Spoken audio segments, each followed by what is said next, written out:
Justiça mantém multa a Neymar por sonegação de imposto. Um juiz federal de Santos decidiu que Neymar terá que pagar uma multa aplicada para contribuintes que cometeram sonegação, fraude e concluiu, de acordo com a lei. Publicada na última segunda-feira, 31 de outubro, a decisão, por outro lado, diminuiu o valor que Neymar deve à Receita Federal, já que a Justiça concordou com alguns de seus argumentos e o autorizou a abater do valor devido no Brasil impostos já pagos na Espanha. O valor que o atacante do PSG e da seleção terá que pagar à Receita ainda é desconhecido e será calculado ao final do processo, levando em consideração uma série de fatores. A multa original, cobrada em 2015, era de mais de 188 milhões de reais, mas uma série de decisões favoráveis ao jogador deve diminuir bastante esse montante. Como a decisão é de primeira instância, ainda cabe recurso, tanto de Neymar quanto da Procuradoria-Geral da Fazenda Nacional, o órgão responsável por defender o Estado.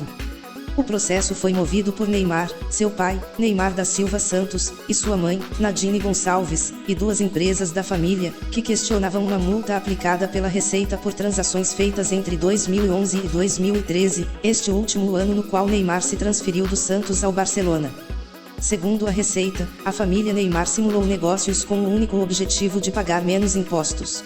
O juiz Décio Gabriel Gimenez, da Terceira Vara Federal de Santos, concordou: o comportamento dos autores permite qualificar a conduta praticada, visto que houve ajuste, livre e consciente, entre as pessoas envolvidas, colidente com a boa-fé objetiva, com vistas a qualificar um acréscimo patrimonial como indenização, por meio da utilização de multa contratual, com vistas a evitar a imposição fiscal e a responsabilização tributária do atleta, escreveu o magistrado. Na prática, o juiz admitiu que a Receita poderá cobrar uma multa de 150% sobre o valor do imposto devido.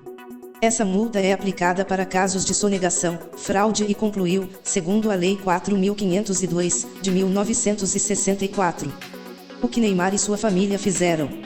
Ainda quando Neymar jogava no Santos, seus pais abriram duas empresas para administrar sua carreira, negociar seus direitos e receber verba de contratos que Neymar assinava. Entre 2011 e 2013, o Barcelona pagou 40 milhões de euros a uma dessas empresas para ter o direito de contratar Neymar quando ele saísse do Santos. A empresa pagou imposto de renda por essa transferência, mas com uma alíquota menor, especial para pessoas jurídicas.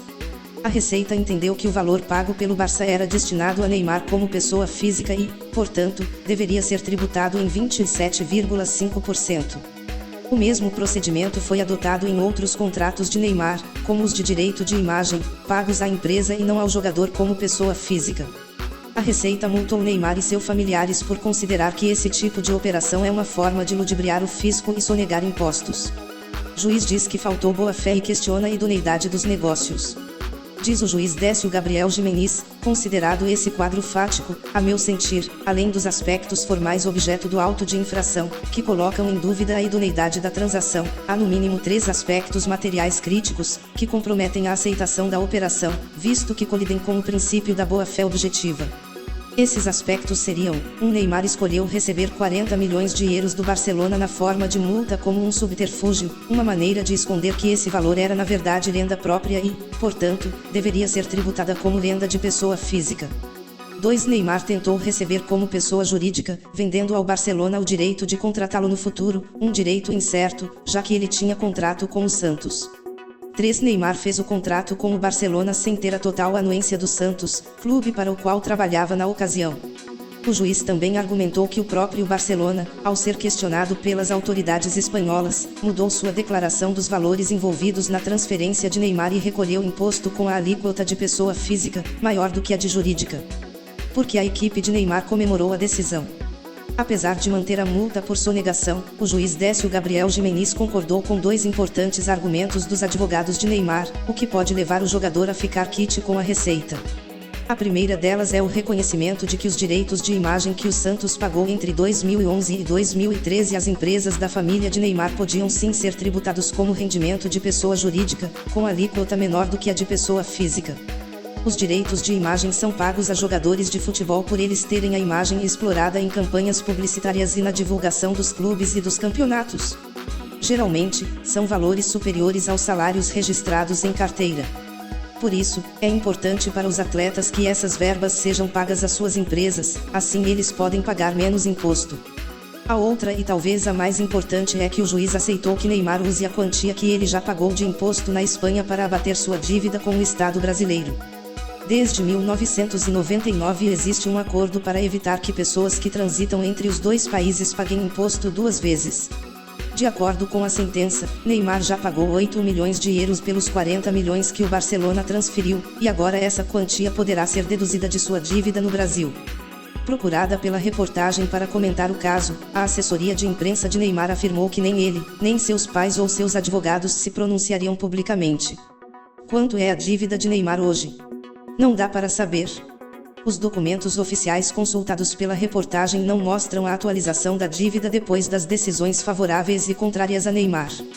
Seu caso já tramita desde 2015 no CARF, Conselho de Administração de Recursos Fiscais, um órgão vinculado ao Ministério da Economia que julga reclamações de contribuintes. Naquela época, o montante foi calculado exatamente em R$ 188.820.129,25. Depois de várias decisões contrárias e favoráveis ao jogador, inclusive as da última segunda-feira, esse montante precisará ser recalculado. Depois do julgamento do CARF em 2017, a equipe que defende Neymar afirmou ter calculado que a dívida seria abatida de R$ 188 milhões para cerca de R$ 8 milhões, mas esse não era um número oficial. A reportagem entrou em contato com Bianca Rothschild, que foi relatora do processo no CARF em 2017, e ela afirmou não ter como precisar o valor atual da dívida. O CARF não é responsável pela liquidação. Ou seja, não apura os valores finais devidos no processo após a decisão, disse ela. Agora, a defesa de Neymar tem dito a jornalistas que a dívida deve ser zerada, em razão dos impostos já pagos na Espanha. Mas não existe um cálculo oficial sobre isso. Essa é uma conta difícil de fazer sem ter o demonstrativo do débito que normalmente acompanha os autos de infração, afirmou Paulo Vieira da Rocha, professor de Direito Tributário e sócio do VRM Advogados. Alguns tribunais administrativos dão um valor aproximado, embora o valor exato no final nunca seja o mesmo. Seriam necessários os autos e muitas horas de trabalho para chegar ao valor exato. A pedido da reportagem, o tributarista Flávio Sanches, sócio da área tributária do CSMV Advogados, que não tem ligação com o caso, fez um cálculo aproximado com base nos números que encontrou na sentença. Os valores a seguir estão em euros. Neymar recebeu 40 milhões e deveria ter pagado 11 milhões de imposto de renda no Brasil. Ele acabou pagando 8 milhões à Espanha. Como esse valor pode ser abatido de sua dívida no Brasil, então ele estaria devendo 3 milhões à Receita Brasileira, valores todos em euros. Como recebeu uma multa de sonegação de 150% sobre esse valor, a dívida total estaria em 7,5 milhões de euros. O montante ainda teria que ser corrigido pela taxa de câmbio da época e pela taxa Selic. Sentença define que Neymar praticou sonegação de imposto, fraude e concluiu. Diz o tributarista Paulo Vieira da Rocha, essa não é uma resposta que eu possa dar de forma categoria, mas em princípio, sim. A multa qualificada significa que na visão do juiz, o jogador incidiu nesses ilícitos. O juiz não deixa muito claro se é uma fraude ou uma simulação. Pela narrativa que o juiz faz, pela leitura que ele, a Procuradoria e a Receita fazem do contrato, eles acreditam que o contrato tem significativos traços de simulação. Até porque esses ilícitos são pressupostos da multa qualificada. O juiz não teria outra razão para manter a multa se não fosse a incidência desses ilícitos. Neymar foi ajudado por Jair Bolsonaro para pagar menos impostos. Depois do apoio intenso que Neymar deu à campanha de reeleição de Jair Bolsonaro, passou a circular a ideia de que o presidente teria influenciado a Receita Federal a beneficiar seu cabo eleitoral. Em uma entrevista durante o segundo turno, seu adversário, Lula, afirmou que Bolsonaro e Neymar fizeram um acordo para melhorar a situação fiscal do jogador. No entanto, não há nos documentos oficiais consultados pela reportagem nada que permita chegar a essa conclusão. A decisão do CARF, um órgão do Ministério da Economia, foi tomada em 2017, ainda sob a gestão de Michel Temer. Neymar entrou com recurso a uma instância superior em abril de 2019, já no governo Bolsonaro. 4 dias depois, seu pai encontrou o ministro Paulo Guedes em Brasília para tratar do assunto. Mas o recurso não foi apreciado, a multa foi mantida pelo CARF, e Neymar resolveu abrir um processo na justiça, saindo da esfera de influência do governo. Não vejo a menor relação entre uma coisa e outra, afirmou o tributarista independente Paulo Vieira da Rocha. O auto de infração é anterior ao atual governo. O julgamento seguiu o entendimento prevalecente do CARF sobre a matéria, não se desviou em nada do que ele normalmente entende sobre a matéria. Não vejo nenhuma relação entre qualquer benefício com a aproximação do jogador com o governo. Essa correlação que algumas pessoas estão fazendo, com todo respeito, não tem o menor fundamento. Bem, eu fico por aqui, deixe a sua opinião aqui, se inscreva no canal e ative o sino para receber mais novidades. Até mais. E fui.